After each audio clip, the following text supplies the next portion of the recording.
Yo, what's going on? It's the NRW, where nerds rule the world. It's your boy, Kuya P, aka Patrick Michael Strange. And today I have a great interview for you all. You see from behind me, I like to represent for whatever project I'm talking about. Today, we're talking about Whitetail, y'all, from my people with Muscular Puppy. It's an amazing new independent film company out of Fort Worth, Texas. And today I'm going to be talking with the writer and director of Whitetail, Mr. Derek Presley, as well as the producer behind Whitetail, Mr. Jason Starne. But before we get into that conversation with these gentlemen, check out the trailer right now for Whitetail. Here we go. You know what we're doing tomorrow, right? Hunting. I already gave you the spiel about deer and how they're skittish and all. I never spoke to you about the snakes.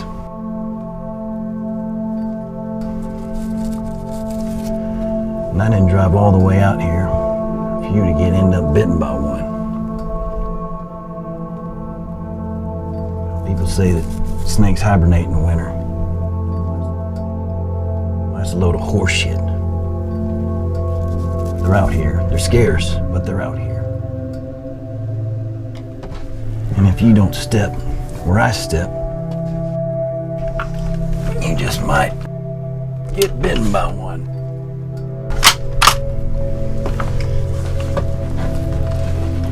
You get bitten by one, I'm gonna have to drive you all the way back into town to see a doctor.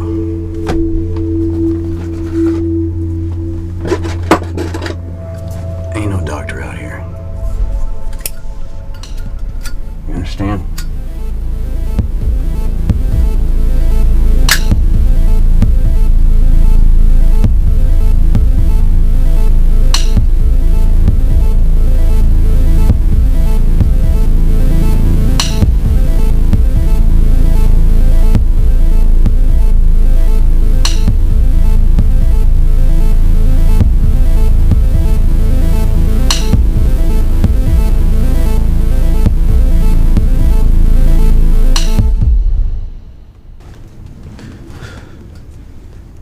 Why do we kill? It's just what we do.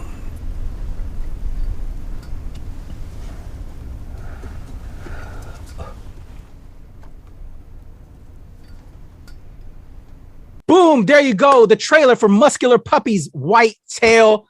I have with me today for an amazing interview, the writer-director of Whitetail, Mr. Derek Presley, and the producer of Whitetail, Mr. Jason Starne. Gentlemen, I'm shooting off air horns right now because I'm celebrating you all giving me your time, because I know as filmmakers, we're trying to make projects, we're trying to make things happen, but I really appreciate you guys sharing some time with me over Zoom just to discuss this project and all the other amazing projects you guys have coming out. I love talking to other fellow filmmakers. As a filmmaker myself, I'm trying to learn, and you guys are doing it, and whatever knowledge you can impart to me really helps. So thank you guys very much. I appreciate your time. So my first question out the gate, guys, is Whitetail. I've gone hunting with my father in Maine and South Carolina as a young man. Where did the concept of this story come from? Because I kind of had a similar idea in my head for myself. If I can throw it to Derek, because I know you're the writer on this. When did this concept come to you? Was it born out of a hunting trip? Kind of, yeah, it's a little bit. There's two parts to that, I guess I should say. First was, yes, most definitely. It was it came out of memories when I was very young. Last time I went hunting, I was probably 11, and Jason could tell you I don't know shit about guns, so I'm not very good at them. But I went with my father, I went with my uncle, my brother, my grandfather, stuff like that. We would did terrain out in the movie, which is actually I don't even know what's that considered, northeast or whatever it is, but it's Joshua, Texas. Where I went was a little further west. It was near Abilene. So, but the terrain's very similar, actually. We were really lucky to get that. And the camper, we had a camper. We did all that kind of good stuff. We went hunting like that. However, I can honestly tell you right now, no, I never came across any bank robbers trying to kill me, and I've never had to shoot anybody in the neck or anything. And But it was just basically all the characters, taking them and putting them in that situation. And I think I've said this before, and I don't mind it. I was trying to think of a normal, I should say, I want to say cliche because I know that sounds bad, but the truthfully is finding a bag of money and trying to survive. I didn't mind that we used that as a, whatever you want to call it, a plot device, but it's really about the characters. And so all of that stuff, even my some of the clothes worn as some by my family members, and the camper is right out of my past, and dirty, nasty little camper we'd stay in. And we did not wear vests. We thought it wasn't cool. Like, nobody used to wear vests. Like, yeah, let's just go out and be a bunch of morons. All of that stuff was taken from my life. And then, yeah, just crafting a story that I think was, the budget was definitely, I was conscious of the budget that we were going to do this really low. So find one place and shoot it. It's kind of like what you do. Obviously, people do horror films that way. And I guess this has been considered, some people have considered it a horror film. But I think when they watch it, they'll know it's not, but it's been considered that because of some of the themes in it. And like a horror film, like, okay, we're going to shoot this film in one house, we did that. We just did that on 75, whatever acres that was at Joshua. I don't know how many it was, but that's what we did. So Joshua was like 110 acres or something. 110. I don't mean to cut you off, Derek. I just want to give a shout out to Austin Williams, who was also a producer on this. And the property that we shot on is a place called Alpha Whiskey Ranch that Austin found and uses as home for all of his shoots. So he's definitely a big part of Whitetail and getting this movie done as well. So I don't want to be like, hey, I'm the producer. I was a producer on it. And anyways, giving some love out there. So yeah. Absolutely. Excellent. Definitely. Shout outs to Austin, man. I appreciate that. And yeah, for chiming that in on that, Jason. So you come up with this concept, this area, and yeah, I love that. You're exactly right, Derek. As filmmakers, horror is like, oh, that's kind of like easy to make, in a way, keep it like one central location. Don't have to worry about many locations and all that. So yeah, this makes perfect sense. It's a thriller with like maybe some horror elements to it. I'm sure it'd be horrifying for a lot of people that don't exactly are like guns or being out in the wilderness and stuff. So I kind of daydreamed this stuff as I was out, because what else do you do when you're hunting? If you ever been hunting, you've got nothing but time but to kind of as a young creative kid too, right? So man, what if I came across some guys, so that's kind of like what I thought. So you came up with the concept, you put this story down. What drove you to then make this like the first project out the gate? I know you just started this new company, Muscular Pumpy. Was it just like the cheapest? I would say you're not cheap, not in regards to being made, right? Not in regards to concept or story or anything, but cheap, easy to make before these other films roll out, to just kind of get the word out for the studio that you're building, right? Well, all of this happened like a snowball. I mean, Gotcha. in a good way. Well, I hope it's a good one. We'll see. But all of this kind of happened organically. It wasn't really, we never thought of Muscular Puppy. Jason Starne wasn't even involved when we first started. Gotcha. The concept of Whitetail. It was Austin Williams, and then through Tom Zimbrod, the star, who's produced with me and some other stuff. And then Garrett Schwint, the cinematographer and a producer as well. And throughout the summer, we had to wait for the season to change because we got the money in the winter in February, and we had to wait for the next winter. And so then Jason comes on board, and Jason brings all of his talents and expertise and everything that he brings to it. We kind of just we shot this one movie for film festivals, and to do it for me, we all have our personal reasons why we did it. For me, it was kind of cleanse the past of some things that I had done as movies wise, change some stuff up, something refreshing and different for me. Jason, not to speak for you, but he was wanting to produce. He was like, he's done stuff, but he's like, I think I want to produce. I went to him as a colorist. I went to him to be a colorist to see if he would help do that. And he was like, I think I really want to produce. And I'll let him tell that about Dash. But he basically, the point is that we never figured out, we didn't have any type of company. Alex Blackman, who was the financier and the executive producer and kind of the cheerleader of the movie, was the one that, or Garrett Schwint, I can't remember who it was, but after, when we were in post-production on Whitetail, and that was in December of 2020, December 19. Yeah, 19. that was when we got the first cut done. We showed it to Alex, and Alex was really happy with it, which is what you want to hear out of your executive producer. And then he said, let's keep this going. And that's when Jason and him kind of put their business minds together and decided to form Muscular Puppy with Garrett Schwint and myself. And then it was Redstone pretty much, right after that. And then the other one that we just did right after that. And we're ready to keep it going, but that's how that happened, really. So it was never like, we're going to come together, guys, make a studio and then do this first film. It was, we're doing this movie. And then it just kind of just went, it just progressively got bigger and bigger and a lot and better. We're all very close. We know we hate each other, but it's okay. I can tell you, I can give you some history of Derek and I. Derek did a movie called, should I mention the movie? It's a great movie. It's called Cronus. And I colored that movie for Derek. I think this was 2013, right, Derek? Yeah. And I was friends with the one of the editors on that film, and then I got involved as the colorist for that film. And then, they did it. Derek did his thing, released it. It came out. It was a great movie. And I didn't talk to Derek for years. I think a few years had passed and we didn't talk. But then through Johnny, who was the editor on Cronus, he told me, I don't know if you guys had talked about Whitetail, but he said, hey, Derek's doing another movie. He's looking for a colorist. You want to color it? And I said, yeah, let's get back in touch. And then Derek and I got in touch. And I said, Derek, send me the script, man. Let me read the script. And I don't know why I thought as a colorist, I got to read the script first to decide if I'm going to do it. Yeah, that's interesting. Whatever. Maybe get the mood, the color. Man, I love the script and the idea. And I'm a big hunter. Like I'm a big hunter now, like today still. Okay.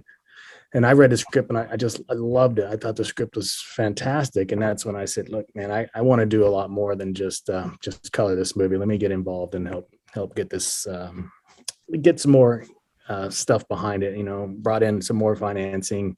I have a friend, and this is a funny story about Dash Melrose, who's the kid in the film, right? And a terrific actor. And Derek looked at like 70 actors. I don't know. It was a lot of kids read for that role. And I just told Derek, I said, man, you should look at this kid. And so we had Dash tape for it. And Derek was like, no, I don't really want to look at anybody else. It's like, I've got it down to like 2 or 3. I've looked at a lot of people. It was crazy. He had a lot of people read for all these characters, a lot. I don't know, hundreds of submissions for this movie. It was crazy. But then he really liked what Dash put on tape. And we decided Dash was going to be that lead role there. And man, everything from there just kept going and building off of it, So I was really, really pleased to be a part of it. And it was close to home. It was an hour drive one way for me each day. So I was driving every day. And, we shot this movie in 12 days. So it's incredible what we were able to achieve. Hell yeah. That's I awesome. think people watch will be surprised. So, yeah. Well done. That just means you had a lot of pre-production handled, to make it smooth and make it 12 days, right? It's a lot of work. 9 months. 9 months of pre-production, storyboards, previs. We went out there and shot stuff. Some of the complicated. There's not a lot of complicated things. It's a very simple film. We were going for an old school type of feel to it, but there were some the opening shot and some other things that took a lot of stuff. And Garrett was the mastermind behind how to do those. And Garrett was our DP on the film. Garrett Schwint. So awesome. We went out there and we purposely, we shot some old lenses and we made, just simple movements and let the actors do their thing, which they did great. So it's a lot of work. Like you said, though, a lot of pre-pro was in it. So that's the only way we could do that. Yeah. Heck yeah, man. Well, congrats on coming together, finding a team, as filmmakers, it's all about the team, and getting the right people on board and to work. And, it's like a marriage and to just collaborate and be able to coexist with each other. So well done. It's out. You're working it. You got the script done. You've got the partners together. You did a lot of pre-pro. Talk about this cast. And actually, since you brought up Dash already, talk about what you already spoke on. But I kind of was curious the choice of having them be autistic in regards to the elements of the story, which I thought was purposeful. If you could just speak on that aspect of it. Well, the actual first draft, I didn't have that in there. He was just a child, but he was actually younger. But then what I found was that it was I don't ever want to tell anybody what the movie's about. I want them to just watch it. There's, tons of people can, you call it pretentious, you can call it whatever you want, but watch it and see what you get from it. But there is one thing that is a fact, is that I was just trying to say that innocence sometimes, not often, not a lot ever. But sometimes innocence, can win the day, and I'm a very pessimistic person myself. I think the movie has that in there, clearly. Maybe just reality. Actually, maybe I'm just a realist. So the fact that the child suffers from that, as people would say, which is not that I have two nephews who have autism, and my sister would jump down my throat when I would say suffers from, because they don't look at it that way. Exactly. And you don't. And Donnie in the movie is highly intelligent, and he's not what people on the outside would think when you think of an autistic kid. He's he's his own person, and he's the one who's actually going to, I don't want to ruin the movie, but he's the person that's going to stick with it to the end, and Definitely. I needed that in there to be even more, to have that is the most, in my opinion, other than animals, like an autistic child, from my experience with my nephews, they are the most innocent people you can't even, because they're happy, and they're living their life, and most of the time they don't even know right from wrong. I mean, that's not always true, but with my experience, it has been, and it is the most innocent person going through this ordeal, and they're going to survive it. So awesome. No, I'd love to hear that, and I brought that up because it's been interesting. I've seen quite a few films recently that have autistic characters in them, and I think it's great. To be honest with you, because one, as a POC, I'm always looking for representation, and that we're getting more films that feature representation, and from BIPOC communities to LGBT communities, and now with people that have autism. I've seen more than enough, and I'm like, oh wow, and just I thought you handled it well, and I thought it was good, and I thought it was great. So just kudos to you guys on that for that appearing there. But Dash did an outstanding job. If you could just again, I'm sorry I led with that one because he had brought up Dash already, and just wanted to give him his kudos. But the rest of the amazing cast, you got Paul Taylor and onward. If you can just speak on casting these characters for this film. With Tom Zimbrod, it was something I've spoken about before, which I think is really good kudos for this guy, is that it was out of his wheelhouse as well, this type of movie. Same with Paul T. Taylor. Because those guys are in horror films, a lot of horror films, and I was asking them to play characters they don't normally play, and asking them to do things they don't normally do, and telling them that there's really no excuses. I mean, I remember telling Tom, I said, if we fail, it's not my fault. This is y'all's fault. This is y'all's movie. I was like, if you guys can come out and people can say you guys have really good performances, then we all win, because the movie's about the acting in this case. There's nothing, we're not doing anything special or tricky. It's just about the characters, and Tom brought it, and he did a really good job. They all did. But it was definitely something that I know he had reservations about, because he was not used to doing that. He's very, if you've ever seen anything else with him, he's very over the top and animated and crazy, or just sinister and evil, played in these horror films. And like I said, Paul is Pinhead in a Hellraiser, chapter, one of the Hellraiser movies. So there you go. That tells you what he does. And he's just they're all great. Billy was because I'd met him at a Comic-Con that one of my other films was playing at, and met him at one of his booths. He was there because he's been in a bunch of Rodriguez films, among other ones as well. And he's just a super nice guy, and he has an insanely unique face. He doesn't have to say anything. Billy Blair, he is. He could do a whole movie just, without speaking a word, and he conveys everything in just his face. It's crazy. So he was there. Ted Ferguson I'd worked with for a while. So it was all kind of built like, who do I have, and can we do something a little different together? And Jason Coviello, Jason Douglas, and Dash Melrose were the three that I had not worked with before. I hadn't worked with Billy either, but I knew of Billy and knew him. But Jason Coviello was found through auditions, and he plays Ricky, and it was kind of like Dash. When I saw his, I'd been through quite a bit, and nobody was getting what we were wanting, and Coviello just nailed it. and we had a really good. We have a good relationship now. We're very good friends. But man, I mean, as a stranger, he was just blowing up my phone after he got the role 3-4 months in advance, talking about would I do this, would I do that, and he was telling me what he wanted to add as far as like personal story. And Jason Douglas, I think, know him from Walking Dead and some other television shows, and we were him and Tom Zimbrod were good friends. The interesting, funny thing about Jason Douglas and Tom Zimbrod is that they were Batman and Robin in the stunt show in the 90s together. It's Six Flags. Wow. So I can say I worked with Batman and Robin. Awesome. But he got him, and he plays Davey, the older brother, and then Jason brought in Dash, which was kind of like icing on the cake. But I'm really proud of the cast. I mean, like above everything else. Like I said, I'm very proud of everything about this movie, whether people like it or not. What we did and how we did it, and proud of the film. But the thing that I have to say, I don't want to pick favorites, but the actors were they did a really good job. Asking a lot of them, a lot of dialogue, and not a lot of time. Yeah. A lot of time to do it. Not a lot of rehearsal time between them at all. So, I mean, 12 days of shooting. So they show up and they just nail it and move on. Yeah. Awesome. That's awesome. That's all you can ask for, as a filmmaker, man. Time. And the movie, right? I think the runtime's like an hour 56 now, something like that, hour 58. The first cut was 2:45. So there's a lot more going on in this film that we did strip out. But man, unbelievable. Yeah, crazy. When was this put together? When did you film this? Was this during the pandemic or pre-pandemic?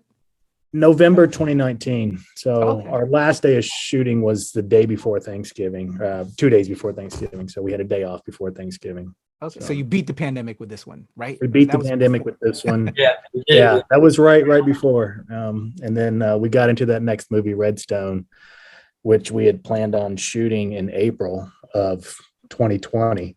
And I remember a conversation with Austin about that. And he's like, oh, this thing's going to blow over because this pandemic thing has just started rearing its head. And he's like, give it a week. It'll be over. And no, what is it? We're in October of 21 now and it's still going. So, but we ended up shooting in June with that one. We were one of the first that SAG greenlit after allowing the back to work.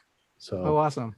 All right. Well, before we get to Redstone, because I definitely want to give that some love and light. But back to Whitetail. No, I appreciate that. Sorry, I kind of got his sidetracked there. Yeah, we're filmmakers, man. How do we make these projects we got so much to talk these circumstances? So you got your cast, you got your scripts. Now you're rocking and rolling. 12 days, all that pre-pro. What was the one scene for you, Derek? I know there's a lot to Derek right now, but I know you got. I'll bring you in when I can, Jason. But what was like the one scene that you really was like, this is the film? That shot that just sat in your head that you really wanted to get right when you finally went to roll on Whitetail. Man, it's funny you say that. It's funny you asked that because I actually talked about this and like it seems like the movies that I've done, whether it's the short films or the features, or those shots or those scenes are usually not anything that you would notice for myself anyways. They're like very small, insignificant within the grand scheme of things. But for me personally, they're like, oh my God, this is what I was wanting. With Whitetail, I can honestly say there was about 2 or 3 of those, but the one above all of them probably would have to have been this. There's a scene where, forgive me, I can't give it away. Well, but there's an emotional moment where a character passes away and Donnie loses it. And I can just remember he loses it. And for the first time where he's showing a little bit more of emotion than he normally would. Okay. And I remember shooting that on the set. Everybody was extremely, extremely polite and professional. They always were, but like there was something different. So you can kind of tell, because it's a very small crew, that it affected a lot of people because we were all very quiet. And and I'm watching the monitor and I'm forgetting that it's the movie. I'm forgetting that it's the movie we're making. I'm like, wow, that was just something that hit me hard. Oh, wow. Because it was 10 times better than I was wanting it to be, or that I was trying, and that was due to, again, the actors, and that would have had to have been one, but one that I could give away. I think probably the second one, which was just sounds ridiculous, but it's true. It's just when he's making the breakfast, and they're it's more particularly when he's making the breakfast outside, because the look was exactly what I really wanted, what I saw in my head, which is kudos to the DP as well as everybody else, which was this should look like well, it should look like shit. You know, I know that sounds bad, but it's just like it should look like you really are outside in the morning. No, I don't care. I don't want no lights on their faces. I don't care if their eyes are lit. None of this Hollywood stuff. This is just let's pretend that we're out there in the sticks. And when we shot that, I remember the hair on the back of my neck stood up because I was like, man, that's that was what I wanted, and it was just him making bacon. It ain't sexy, but that's what's real. You want that real feel to it. Yeah, it wasn't any of the, we had some really great, there's a couple of scenes in there that I'm really proud of that were very complicated to pull off. Most especially is the opening shot of the movie is like using 3 different rigs. And it's a very long shot. And I was very proud of that, but it still wasn't nothing compared to that bacon. Let me tell you. I got to give you kudos on knowing that it's low budget. You again, filmmaking type sensibilities. You pulled off like when people got shot or stabbed, or not. Well, that didn't spoil anything because I didn't mention who. But when somebody met an untimely end, what I'm saying, you didn't have to worry about a lot of squibs or anything like that, or just certain. It's all about angles, and you just leave stuff to the imagination. Especially when another character got killed, you don't see it. It just kind of presents itself, and you're left to to think about what possibly might have happened, and then you see ramifications later. I thought you did that masterfully, and that's what I think most. I think what the new generation, I think we love blood and guts films. You know what I'm saying? I think that's what I'm trying to say. How but then that goes over the top. And mind you, I still like the over the top stuff. But there's just sensibilities that I think we can dial back in ways to just improve our filmmaking. And I think you did an extreme, a well job with that. So kudos to you, Derek, on that. The real quick on that one, I can't I don't want to bring it up anyway. Either way, but character meets his fate in the kitchen, as we're referring to, and the hunters come upon it. We had that guy there. We had him there, and he was all for like, oh, get some shots of me, it was just a conscious decision. We said no, we didn't need to see that. That doorway that he looks through is eerie enough, and just gives you we don't need to see it. And then not giving you the full taste was also purposely planned. That was actually Jason's doing. There's a shot at the sink with a lot of blood, and it's very just a lot of carnage. And so in the edit, I think the first cut we had it show a little more, and Jason was the one who cut to a close-up of Tom, and you get to just be with the actor seeing it, and it's a little bit more effective. It hits you a little harder. Yeah. Because thinking if you've ever been in that type of situation, which I hope to God you haven't, but just to think about what they're going through somebody's mind, looking at that and knowing what they walked upon, and I thought it was really cool. But some people have asked me, because it is a low budget. Would he take off? You didn't have him? Like, no, he was there. We totally could have. It's not. We didn't want to do it. Yeah. So I give you props, man. Sometimes it's cool. I know I'm hating on any of the filmmakers that do that, because I love it, but then sometimes you just want the material to just tell it in another fashion, and I think you did a great job with that. And I appreciate the camera choice and the decision within the film. Bringing you in, Jason, I know you're off to the side there. So you've come on board. You initially thought you were going to be doing, color on the project. But you made that shift. Can you talk about how you got involved and just getting on set and working with Derek and the rest of the team to make this happen? Yeah, and my background, I've been at this post for a while, mostly post-production, about 2.5 decades. I've been in the business doing post, visual effects, 3D animation. Like that's kind of my thing. I build these big workflows and pipelines and help support a lot of people that, our company does that. That's what we do. And so I wanted to get more connected to production because I think the lines are blurring a bit more. And those two worlds, and I've been on sets working with, we've done a lot of work with Troublemaker Studios back when Robert Rodriguez had the company going. We did a lot of stuff for them for post, and then we did development for onset color. I was working, my team and my guys were working on some software to kind of build that digital intermediate workflow. And it was so disconnected. Like production and post is so disconnected. And it still is. A lot of people that work production know nothing about the post side. And I wanted to just blend that. And I think that was one of the reasons I got involved really as a producer with this. And then because I also handled all the posts, I post supervised all of Whitetail and was part of the edit and the color and the visual effects and the CG and all that crap. And I don't know. I just that was a way to grow a bit more. And when you're a low budget like that, like we were, and indie, I just thought I could bring a lot to the table and then experiment with some things and help the industry as a whole, going forward. And I think Muscular Puppy has done that.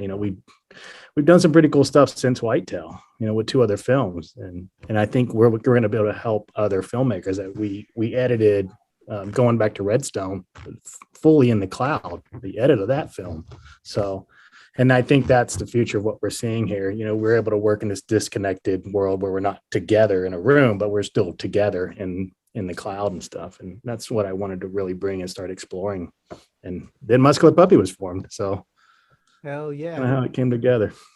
I love it. And let me make a quick promo drop because I'm gonna have this out. The film drops this Tuesday, October 19th. Video on demand, digital, DVD. Check it out, Whitetail. We'll also have our review from my buddy Rob the Movie Guy, Ron Medina, with his take on Whitetail on the NRW. So gentlemen, man, I enjoyed it. And I appreciate this background as a filmmaker about the making of this project. I think it's a good film. And your first film out the gate as this new company that you didn't think was going to happen, but I love the fact you said snowball, Derek, because I definitely think this is an amazing snowball. Because that affects you got to just put your work out here. You got to, just do it sometimes as a filmmaker, and then it'll just slowly grow and build. And I think that's happening. And I'm dying to see what Redstone is going to be and look like, and Boone that you have trailing after that.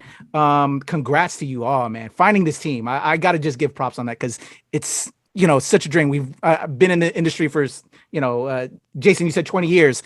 I've been acting since 96, but then I got behind to do hosting now because, sometimes roles don't come your way. So you got to find other avenues and then make films happen. So I applaud you both for this success, and I hopefully can applaud you even more as these other projects roll out. So congrats on Whitetail. Make sure y'all check it out as it drops. One thing before, actually I had another question before we move on to Redstone is, what was the big lesson learned, after every project, there's a lesson you learn from that. You guys killed it in 12 days. I think pre-production says all that right there. Got a great cast. You put together a great film that's going to, now paving the way. Obviously you're seeing the rewards of that project now paving the way for future work and the relationships that you built from that. What was a big lesson learned for you both individually on this project that now you're carrying forward as we then go into conversations on Redstone and Boone and Muscular Puppy? You want to go first, Jason? No, I'll let you go first while I think about it. There's a lot of lessons. I had to throw a heavy one at you guys. I would say that with not knocking the 2 that we're going to talk about in a minute that are coming out, but I feel like with Whitetail, it was probably the purest one of the 3 we've done. Not to diss the other ones. I love them as well. I'm very proud of them. I just feel like this was just done with such a, you're only talking 20 people. Our last film, we had like 100. And the film before that, maybe 50 or 60. But this one, we only had like 20 people total. And I'm sure that maybe give or take. But even down to the post, there was one man doing the sound design, Kevin Brown. He did a great job making some real natural sounds and stuff. Jason, myself, Amanda Hughes, we handled the post of the cut, and Jason pretty much did everything else after that. So when it came to post, like everything. So I think that it was intimate, and I liked it. I missed it from the last. I'm not gonna lie, I missed that. I missed the last. I missed being able to. I don't necessarily like that we did. Jason's all about, because he's the producer. He's all about, let's do it in 12 days, get it over with. I didn't say let's do this on a minimize. No. I'm talking about future films. Not really, but he's just like, let's do it short. And I'm always asking. most of the time. I'm like, give me 20 days, give me 25. We settle on like 18 for We got Red 18 for it though. There you go. It's not like I'm saying I want to do it cheap and fast. It's that I really like how intimate we were with the crew and the cast, and we went out there. There was no nonsense. There was no politics. It was just, we go out there, we shoot our film, and we go home and we edit our film. And then after that, whatever happens, happens. And I can't speak much more than that, because everything else was such a great, the other two films were amazing. It was great experiences. It's just something that I felt maybe I missed when we were doing those movies, I feel that. So that's my lesson, is just basically, keep. Well, I don't know that there's a lesson there. It's just like, do a small film again. Oh, appreciate it. Yeah. Keep out the BS, maybe. I don't know. Yeah, that's a tough one. Because, as you want to grow in budgets and everything. But like Derek said, like, you don't want to grow in the bureaucracy of everything. Yeah. Because that sometimes slows you down. And I think what we were able to prove on this film, I'm super proud of Whitetail and what was accomplished on this film. And, we have distribution with it. And man, I think I would pay like the biggest lesson. I don't know. I was always, from the beginning, I'm always thinking about the marketing and getting the movie out there. And we kind of, this movie, we wanted the whole festival circuit to happen. And we lost that, right? COVID happened. All these festivals went shut down or went virtual. I think they all really shut down in 2020. And like, we started having some virtual stuff after that, but I wish we could get that back. So we made a decision to go right into distribution with it, which, we were fortunate that we found a good distributor with it. But man, I wish we could get it out there in the festivals. I feel like that's the kind of movie it is, and it would have helped us a little bit more in marketing. So now we're scrambling and putting the marketing in it. And I wish we would have kept strong at that, even with the festivals kind of going away for 2020. But it's coming out. People are going to get to see it. It'll get the little cult following, hopefully. Exactly. And yeah, I feel you. And I feel your pain in regards to what you're saying, Jason, as, knowing the ins and outs and the marketing aspects and all that. We're in a new times now and getting these projects out there. But I think the fact that what is great is you, I think the beauty of it too, with this small film you did in 12 days, and it was, under budget, low budget, but it showcased what you guys can do. I think that's what you got to applaud yourselves on. It showed what you guys can do in little time and little money. And that's why this snowball, I think, is happening. And I think that way, that could be just an approach too, to just do this at a smaller scale, with little money, boom, see how good we could, then it's going to only amplify from there. And, that's kind of what I'm studying from what you guys are doing, from my side, man.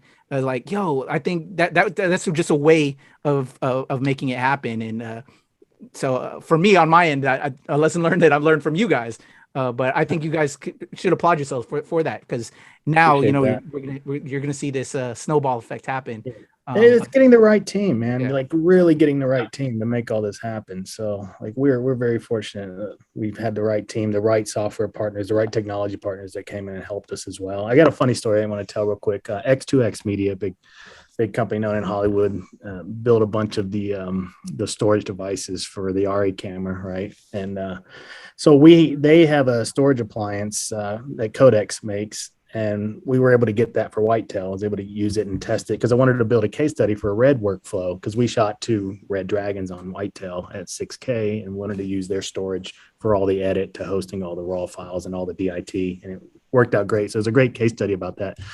But they posted it on their website that year. We were on the site as a story alongside Parasite that year, right? Alongside, oh my gosh. 1917. Yeah, 1917. Yeah. And then there was us, Whitetail. Something even funnier than that was on the set, right? We have the Codex, and I think I got a hold of it for something, Jason. I don't know if you were there or not, but I was trying to find some clip or something for reference. and there's like a raw, like leftover from the last project, Christian Bale and some big actress on. There's the slate and everything, and I'm like clicking on, going, like, that's not our movie. That's definitely not our movie. That's Christian Bale. Where the fuck's that guy? You know, I'm like, I thought that was so weird. I was like, here we are, this little bitty movie, and we got this piece of technology that the last film was on some multi-million-dollar picture. Yeah, So it was kind of crazy. It was funny though. Hell yeah. it was great. Yeah, it was nice of them to allow us to utilize it and kind of put it through its test. So it gets 2 thumbs up. Yeah. Awesome. Well, man, again, I think it's a good film, man. And being the first Thank one out you. the gate, and again, to showcase your abilities. Now the snowball effect is happening. So let's get into Redstone. That's the next one. Was that the next one after Whitetail, before Boone? Yep. To roll out? Yep. Putting that together. And I'd love to have you guys back on once you do an even further push. But you got Neil McDonough involved to I guess to work with you on that, Derek. And then I'm assuming through that relationship, that's how Boone happened. Can you just lead the way, just to give a little bit of light talk on that? Because I want to definitely have you guys back when the real push happens on both those projects. But just some further details on these other projects you guys have with Muscular Puppy. Yeah.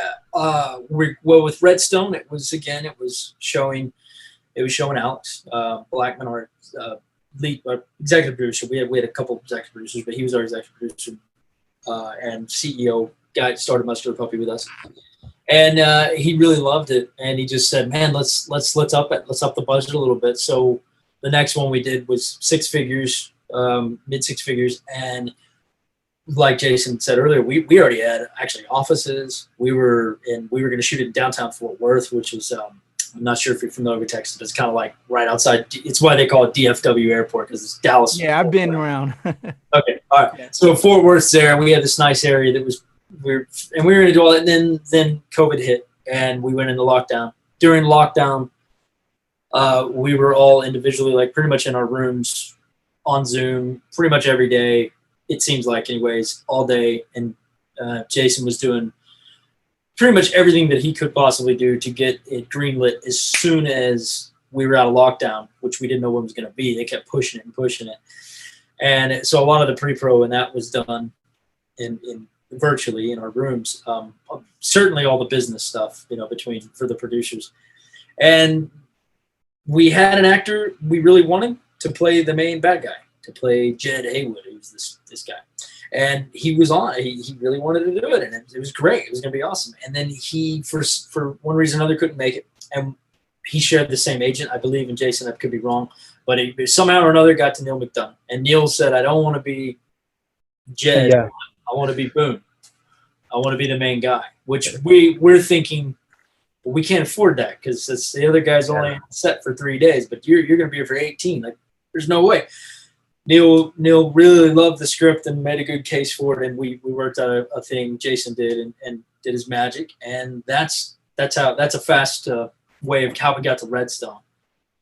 And then on the set of Redstone, after a few days filming in, and his trailer, Neil was like, I just popped my head in there because he was having lunch, and we were just going to talk about the next scenes coming up. And then he said it. He goes, "Well, yeah, for part 2, we got to do this, that, and the other." And I was like, "Part 2, funny."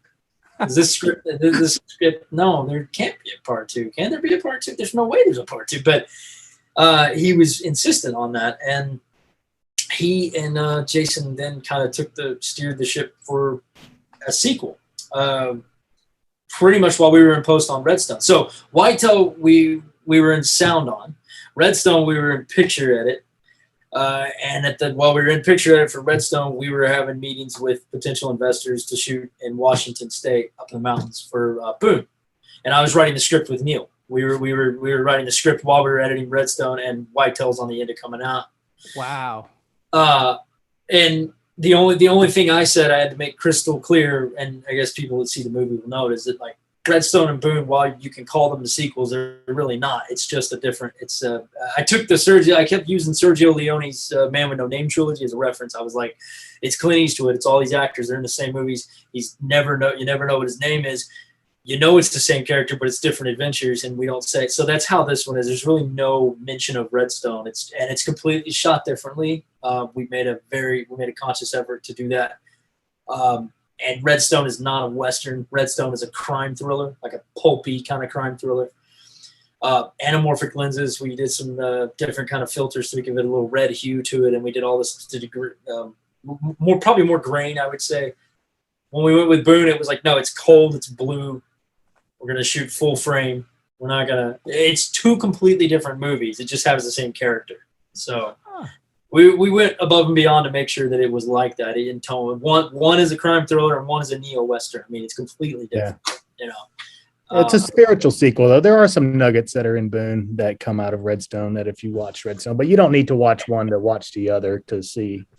So, but the character Boone is the one that Neil McDonough fell in love with, and it just plays that character extreme, like amazing. So interesting.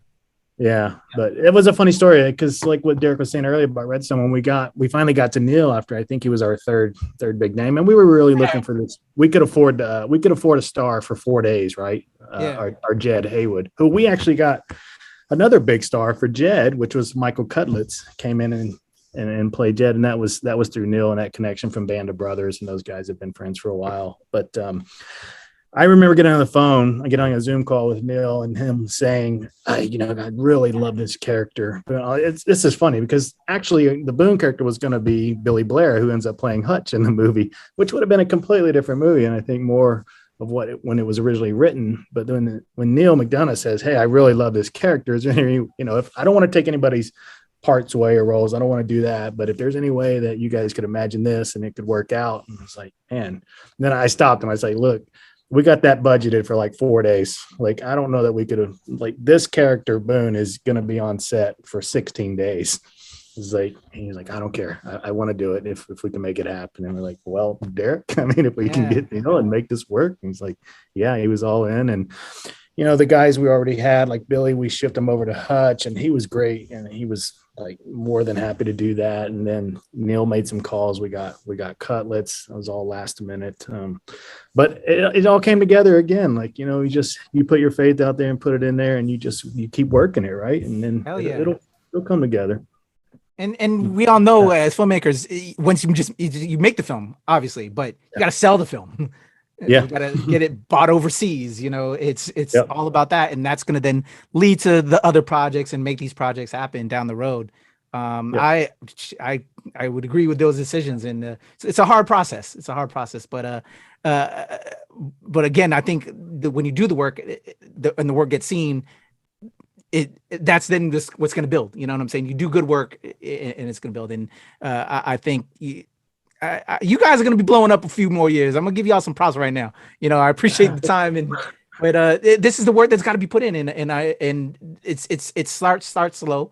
It's hard, but it's beautiful, and you guys are killing it. And thank you. No, thanks for this insight, because I think, and a lot of my friends that watch what I do are filmmaker friends, so they're going to appreciate this discussion.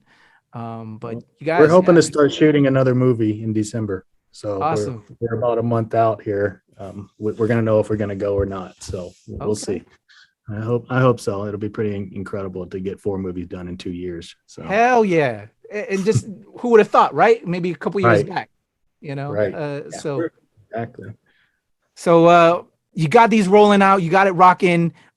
What's some additional properties or just other stories that maybe I could just get some insight on? Because again, I want to definitely have you guys back when Redstone starts rolling out, and I can check it out and talk to you a little bit more about those projects and Boone. But just what can I look forward to from Muscular Puppy and Derek Presley and Jason Starne?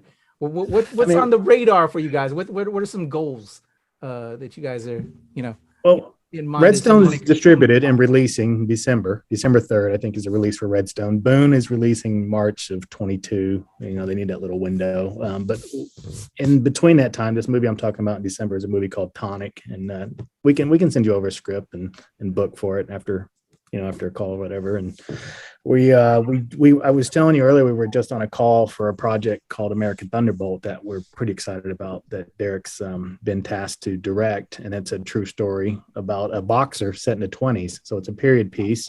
Awesome. And about a guy named Billy Mitski who fought Jack Dempsey. It's a great story. It's a Christmas story with a boxing backdrop. So Really great script, Okay. written by Jeff Lyons. There's another movie that we're talking about right now that's a true story based on a guy that Derek and I had dinner with named Victor Avila, who was he was an ICE agent, and was he and his partner at the time were roadblocked on Highway 57 in Mexico on assignment and shot up by the Los Zetas cartel in a bulletproof Suburban. And we want to tell that story because it's an incredible story. So that's something we're working on as well. Hopefully we can get that going next year alongside American Thunderbolt. So Awesome. I'm excited. those are the three that we have coming up. Muscular Puppy. Yeah. Awesome. Jason, thank you for sharing that. Derek, as a writer, I was curious, what other like projects you want to write and work on, and obviously now directing other projects that with another writer. What are some of your goals and projects with Muscular Puppy, or even outside of that? Well, we're working on one right now. It's a really good story that I'm pretty much, I have the easy job. I'm just helping her write it. But Kate Kennedy, she's a fantastic producer writer. So I was lucky enough to be involved in that. That's a Western. And she's leading that. She's the lead writer. So I'm helping her with that. And that's really good. I'm real proud of that one so far. Wait till the first draft's out though. No, but it's really good. And other than that, the one that he talked about, Tonic, was one that I wrote. I'm hoping to shoot that one. And I have a couple of more scripts. I have somebody else has one of mine that I'm looking to get produced, whether I'm stay on as a director or just a producer, just as long as it can get made. That's pretty much it. But yeah, just constantly hammering stuff out. And then Jason, obviously, we're writing together the cartel. It's called it's based on the book that Victor Agent Under wrote, Fire. Yeah. Agent Under Fire, and we're writing that. And Jason's directing that one, and it's going to be that's going to be really fun. And pretty. Awesome. We got some unique ideas for it because it's all going to be set in an SUV, for like an hour and a half intense, just car movie. But it's deeper than that, obviously, because the gentleman that went through what he went through. It's it sounds familiar. I used to, my day gig, I work, people know it. I work in Intel and worked with DHS and worked at ICE. I live here in the DC area. So, Man, you probably know the story really well then. So it sounds familiar. But, yeah, man, I think this is awesome, man. And I really appreciate the conversation, you guys giving me your time, Derek and Jason, to talk about Whitetail. Everybody drops October 19th, video on demand, digital DVD. Check it out everywhere. Streaming platforms. I had a good time with it, and it shows you what these guys can do. And you guys are amazing, man. I love it. I love the sensibilities. I love I can feel the creative energy and the vibe and the passion for making these films. And for me as another filmmaker, lessons learned of just how to make these projects work. And it takes time, but it's all about having a great crew. And I commend you all for finding that crew. I'm still trying to find it myself, man. But hey, man, listen, don't be afraid to reach out. Like, we're all about helping, assisting, and advising and stuff like that too. So I think you have to spread the love. How it's just really hard, especially in the indie film world. So hell yeah, when you can get the right guys and make contact with them, then you gotta share that. And I think that's part of the responsibility of indie filmmakers to do that, to help keep this thing growing. So. Definitely. Jason, man, thank you so much for your time. Derek, thank you again for this light and wisdom, man. And as these projects roll out, would love to show love and talk about it. Is there some websites, some socials that I can have you guys throw out there so people can check out what the future is with Muscular Puppy, and so they can catch Redstone and Boone and Whitetail and everything else you have under the sun? Yeah, I would say muscularpuppy.com, the website. I would say Shine House. I want to give a big shout out to those guys here, those girls. They're just killing it with the marketing and really helping us and guiding us along. I don't know, on Instagram, Whitetail Film. I think that's probably, we got to work on the marketing. Yeah, that's one thing we do. That's a lesson we'll learn, marketing and social media there. Yeah. Right. We're old now. Like social media is hard to navigate. Yeah, if it's okay, I also too want to say, because I don't want to forget this. Our cinematographer Garrett Schwinn is also going to be doing. We're going to be producing his movies too. He's going to move. He's going to start directing as well. He's starting off with an amazing short film that we're all going to work on with him. He's directing and writing it, and obviously putting that in festivals. And then he's hoping to do a feature film next year. And he's got a couple different scripts that he's looking at. But he's like insanely talented, and he wants to direct. That's what his passion's been for a long time. He's an amazing cinematographer as well. He's just a film nerd overall, but he can do it all. But I mean, I think he's going to really kill it as a director. So, so that's one thing I ever got to say. I just want to make sure that's said loud and clear, because it's not like just me. I'm not the only. We want to work with everybody. We want everybody. If you have a script and you direct, there's other directors where, Jason's got tons of people that he works with. It's so it's not really we're rotating. I don't want to say we rotate. We just whatever we find, is I'm not worth anything but writing and directing. I suck at everything else. So. and some would argue that I suck at that too. So I don't really know. I just know that like Garrett can do a lot of things, Jason can do a lot of things, and we're all kind of, that's what we want to do at Muscular Puppy. I think somebody used it, United Artists the old United Artists a long time ago. It was created by, I could be wrong, like Charlie Chaplin and people like that. It was created by actors, and they just wanted to make their own movies and do their own thing. And that's kind of what we're trying to do. Exactly. Just a collective creative unit and support each other and help each other, right? And not be like, well, I have to direct or I have to do this. Like, keep the egos at check, and then like just really get behind each other and help push each other on the projects. So that's our goal as a company, as Muscular Puppy. So, yep. Oh, that's awesome. I love that. Man, that just. I love that. I'm passionate about everything I do as a creator, as filmmakers, and I see that from just those statements right there. And that's the kind of cast I like to support. Because money, fame, okay, yeah. Can I entertain and educate and inspire people with the material that I want to bring to the table? That's what I want to do at the end of the day. And I see that with what you guys are doing. Obviously we want the money, yes, because we want to be able to make more films, right? You got to keep doing it. You got to keep going, right? We got to get the longevity there. But I love that. That's amazing, guys. Thank you again, Jason, Derek, for this time. Please come through again when Redstone and Boone drops and any other projects. And hell, I'd love to collaborate and come out there with y'all in Fort Worth. It seems like that's where it's rocking and rolling right now. You are welcome. You are welcome. Get you some Tex-Mex in you, man. We'll get Tex-Mex. We'll get you some barbecue or whatever the hell else we're known for. But Tex-Mex is the best. So I got to ask you this. What's the Asian part of your background there? Me? Filipino. Okay. All right. I was curious about, are you Latino or if you were Asian? Oh, see, because I bet you get mistaken for Mexican. I get all the time. Mexican or Puerto Rican is what I get. How did you know that, Jason? I did. I'm not even joking. I really did. I was thinking you were Hispanic. Shit. I'm a white dude. I don't know. So my mom's from Thailand, right? My dad's from Kansas. So that's holy shit. I would have never guessed. Exactly. And funny story, but we'll save it for the next one. Derek can tell. No. We got 2 seconds.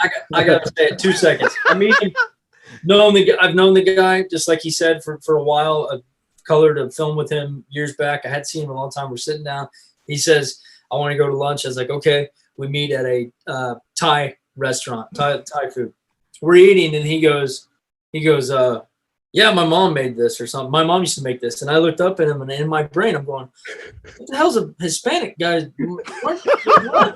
How's your mom making Thai food? And I go, wait. I said, Jason, you're well, actually, I'll just tell you how I really. I said, "You're Mexican, right? You're a Mexican, right?" And he goes, "No, my dad's from wherever. My mom's from Thailand." And I was like, "Holy shit!"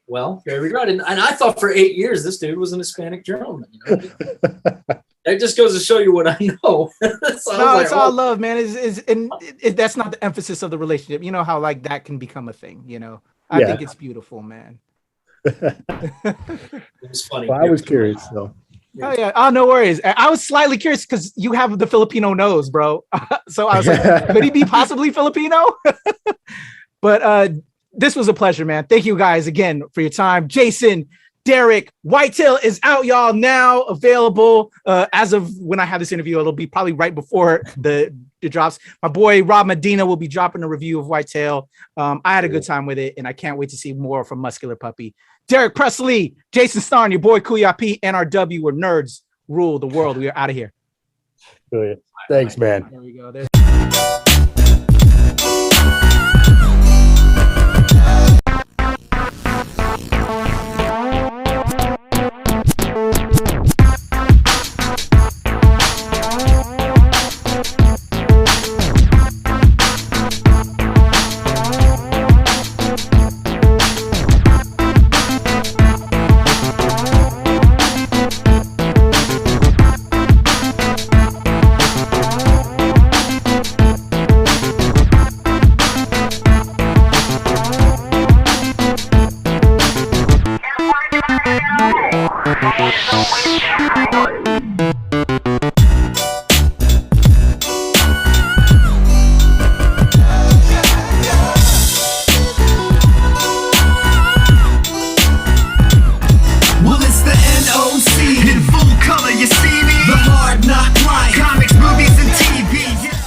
Hi, this is Derek.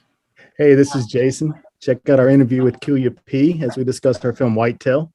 Whitetail is a Southern Gothic thriller set in Texas, following a broken family goes out for a hunting trip, just trying to put the pieces back together, and they come across a bag full of money and some bad guys. It's out on digital and DVD on demand this month, October, and you guys catch it. It's a really good film.